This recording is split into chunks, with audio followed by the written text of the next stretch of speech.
The rain hammered the windows of the safe house like bullets against glass. Marcus Cross stood motionless in the dark, his reflection ghosting across the water-streaked pane. A man who'd promised himself he'd never pick up a weapon again. His calloused fingers traced the edge of an old photograph, the paper soft from years of holding.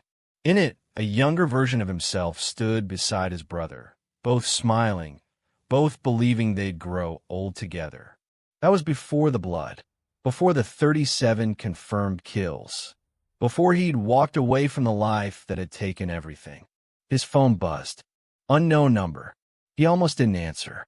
Almost. Then he heard her voice, breathless, terrified, and breaking. "Marcus, they found me." The photograph slipped from his fingers, forgotten before it hit the floor. Because Lily Chen wasn't supposed to know his name. She wasn't supposed to exist in his world at all. She was the art teacher who'd smiled at him in the grocery store 6 months ago. The woman who didn't know that the quiet carpenter who built her new bookshelves used to dismantle criminal empires with his bare hands. She was the first person in 5 years who'd made him want to stay alive. And now someone was hunting her. The man who'd retired for violence felt something ancient and terrible wake inside his chest.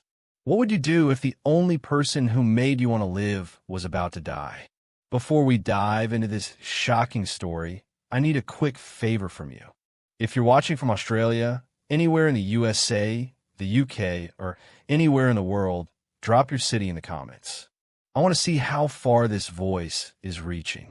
While you're there, hit the subscribe button. Stories like this aren't just entertainment. They're real experiences that teach us about love, trust, human behavior, and the uncomfortable truths people face. By subscribing, you're joining a community that values honest storytelling and meaningful conversations. Your likes and comments help this message reach someone who might need it. Now, let's get into what happened to Lily Chen. 6 months earlier, Marcus had believed he'd found peace in Pine Ridge, Montana. The small mountain town asked no questions about the man who paid cash for everything and never talked about his past. He built furniture, fixed roofs, and kept his head down. At night, he sat on his porch and watched the stars, trying to forget the faces of the men he'd killed. The nightmares came anyway. His brother James had been the good one, FBI, by the book, married with 2 kids. Marcus had been the shadow operator, the asset the government deployed when situations required discretion. For 15 years, they'd worked in parallel worlds until one mission went wrong. The Kozlov Syndicate didn't just kill James. They made it slow. They made it a message. Marcus had responded with a message of his own. 3 months of systematic dismantling. 37 bodies. The Kozlov Empire reduced to ashes and whispers. Then he'd vanished. He thought he'd buried that man along with his brother. Until the day Lily Chen walked into his workshop, struggling with a box of old books, her glasses sliding down her nose, and asked if he could build her something beautiful. "My classroom got funding for a reading corner," she'd said, eyes bright with hope. "The kids deserve something special." She talked about her students the way other people talked about miracles. She noticed things, the careful way he measured wood, the old burned scars on his forearms, the way he never quite met anyone's eyes. She brought him coffee without asking how he took it, somehow knowing he needed it black and strong. She never asked what he was running from. Maybe that's why he started running toward her instead. The night of her call, Marcus drove through the storm like a man possessed. Lily's address was burned into his memory, though he'd never been invited, had never allowed himself to cross that line between distant friendship and something that might require him to care. Caring meant vulnerability. Vulnerability meant leverage. And leverage meant people died. But fear had a different mathematics. He found her apartment, building dark, the security door kicked in. His body moved on instinct, checking corners, reading the scene. 2 men, maybe 3, professionals based on the clean entry. They'd gone up the stairs, not the elevator. They wanted to be quiet. He took the stairs 3 at a time, silent as smoke. Her door hung open, the frame splintered. Inside, her small apartment looked like a tornado had torn through it. Books scattered, furniture overturned, her students' artwork ripped from the walls. She'd fought. That's what the broken lamp and scattered pencils told him. She'd fought, and they'd taken her anyway. Marcus stood in the wreckage of her gentle life and felt the old darkness unfold inside him like wings. On her refrigerator, held by a magnet, was a child's drawing. Miss Chun is the best teacher because she sees us.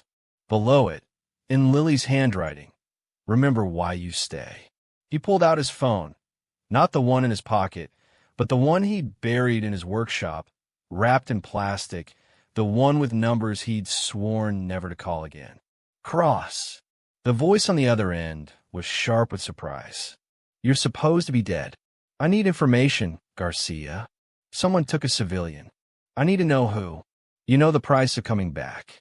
Marcus looked at the child's drawing, at the evidence of Lily's beautiful, ordinary life.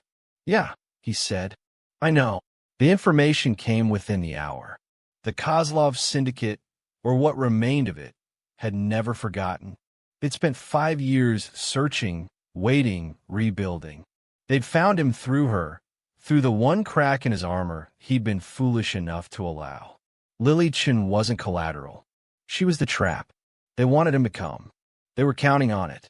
Marcus loaded weapons he'd hoped never to touch again, each one a familiar weight, a memory of the man he'd tried to bury. His hands moved with muscle memory older than his attempts at redemption. The Sig Sauer P226 at his hip, the K-bar knife strapped to his calf, the Remington 870 in the truck. But before he left, he did something he'd never done before mission.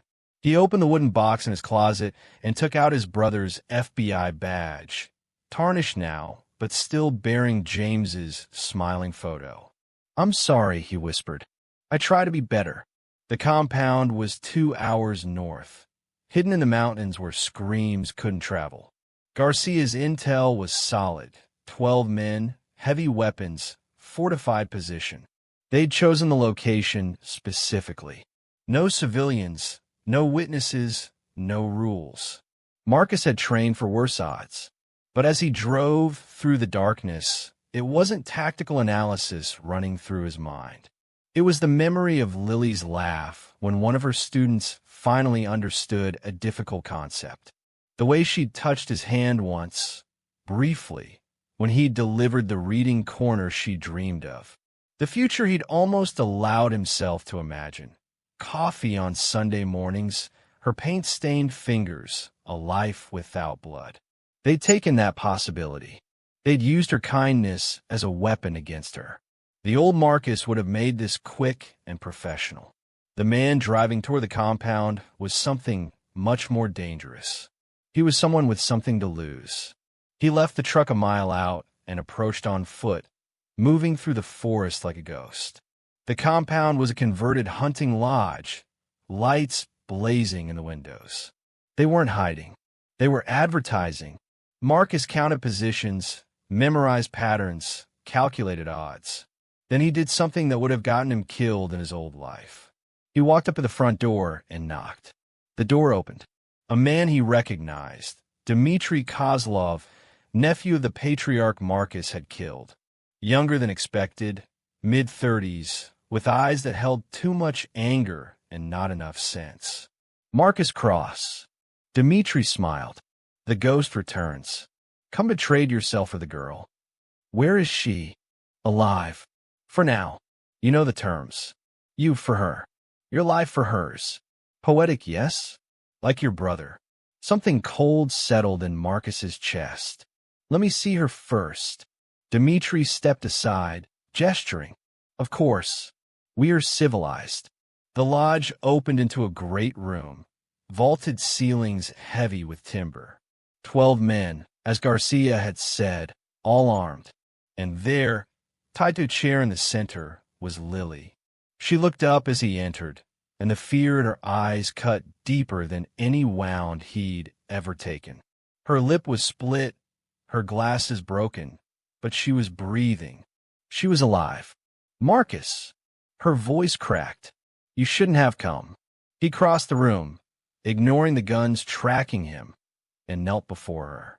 Up close, he could see she was trembling, but her eyes were clear. Terrified, but unbroken. "I made a promise," he said quietly, "to never let violence touch me again. I thought I could outrun it."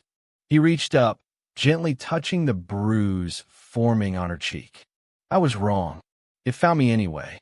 Through you. I don't understand. You will." He stood, turning to face Dmitri.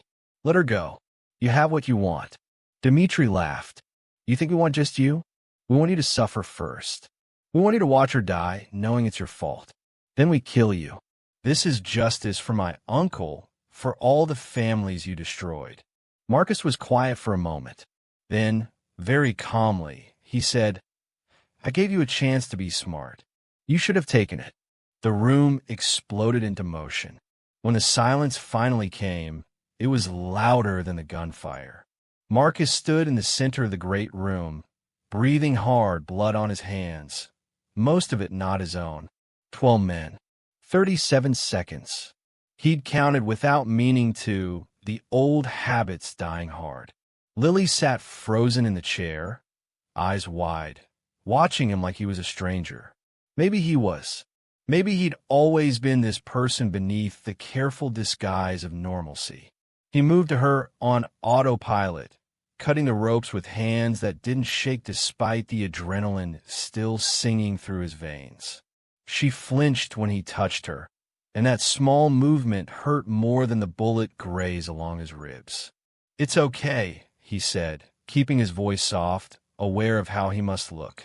Covered in blood and cordite smoke, a weapon in his hand, the evidence of what he was scattered across the floor. "You're safe now." "Safe." Her voice was hollow. "Marcus, what? Who are you?" He helped her stand, steadying her when her legs nearly gave out. "Someone who should never have let you get close." "I'm sorry, Lily, for all of this." She pulled away from him, wrapping her arms around herself. In the harsh light, he could see her processing everything.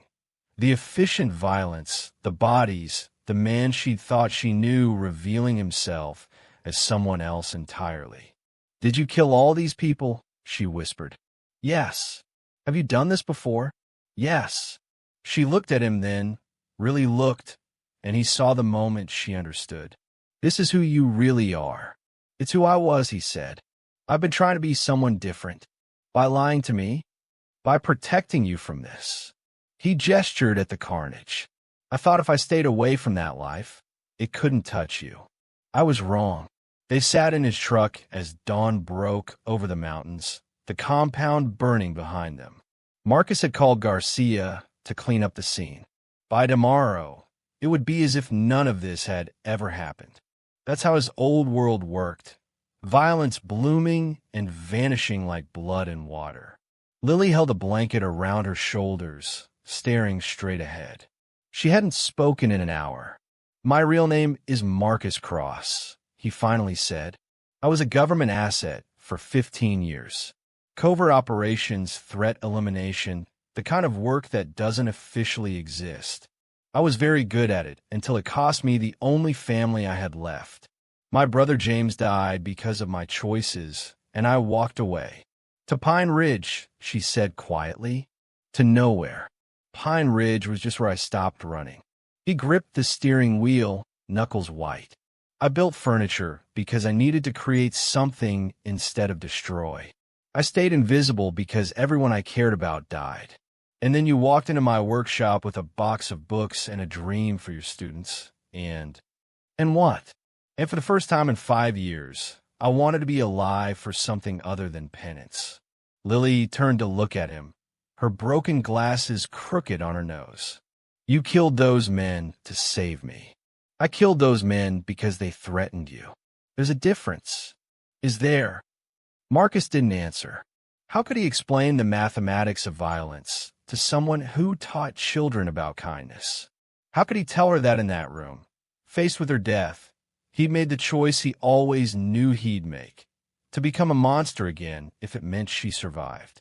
They would have killed us both anyway, she said. Wouldn't they? Yes.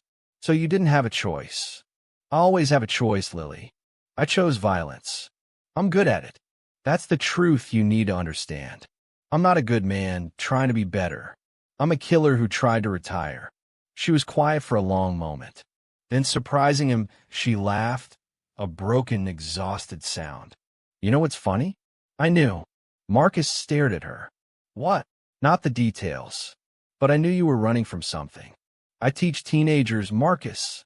I'm trained to see when people are hiding pain. She touched his hand on the steering wheel, tentative. I saw yours the first time we met.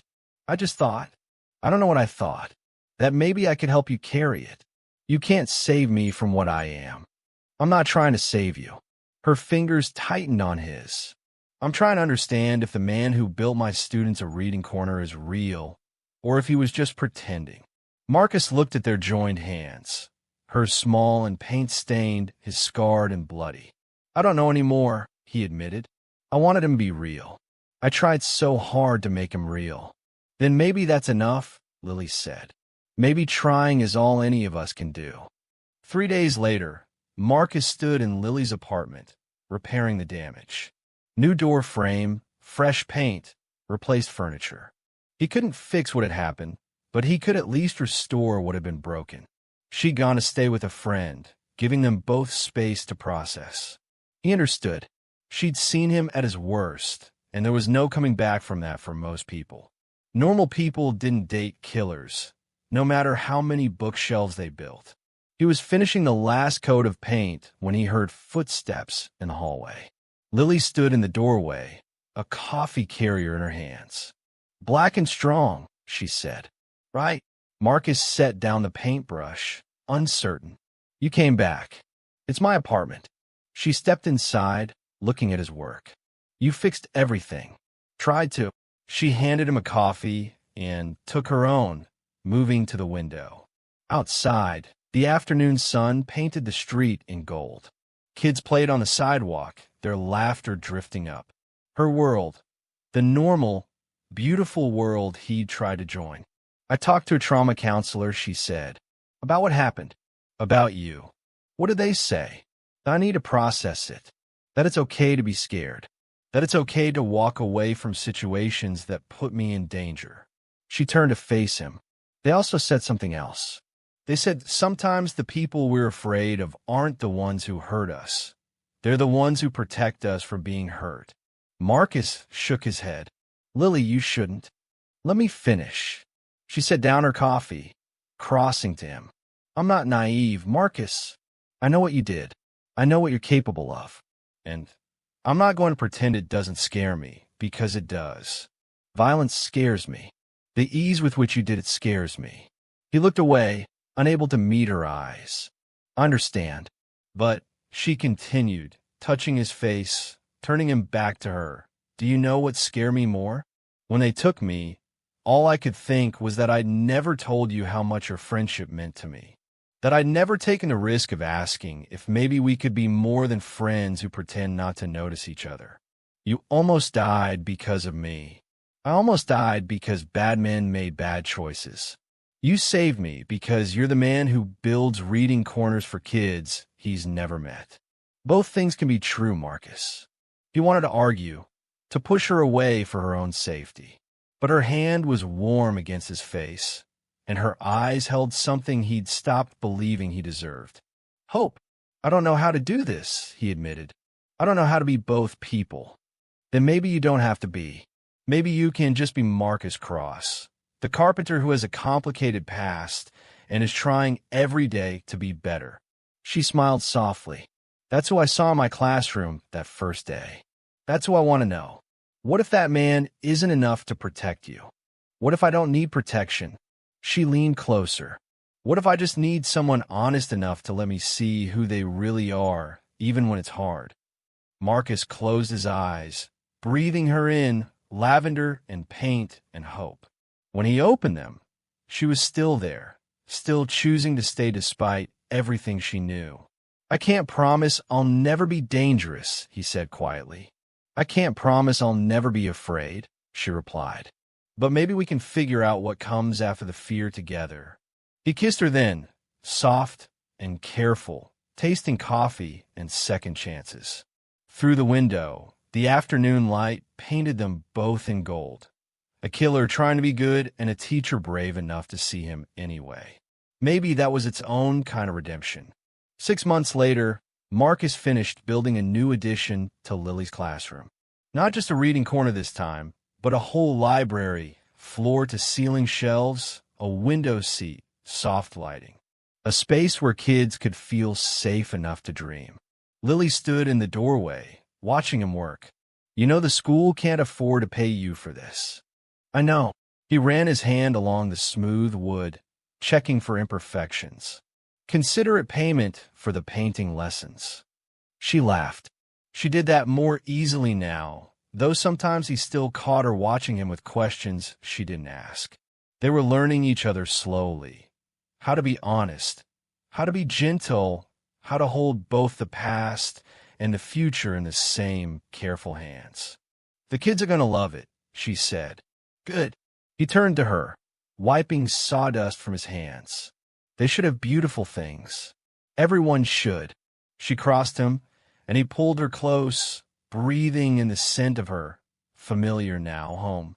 Outside, kids were arriving for the school day, their voices bright with possibility. "Do you still have nightmares?" she asked quietly.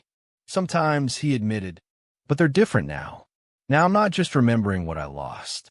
I'm afraid of losing what I found." She looked up at him, understanding in her eyes.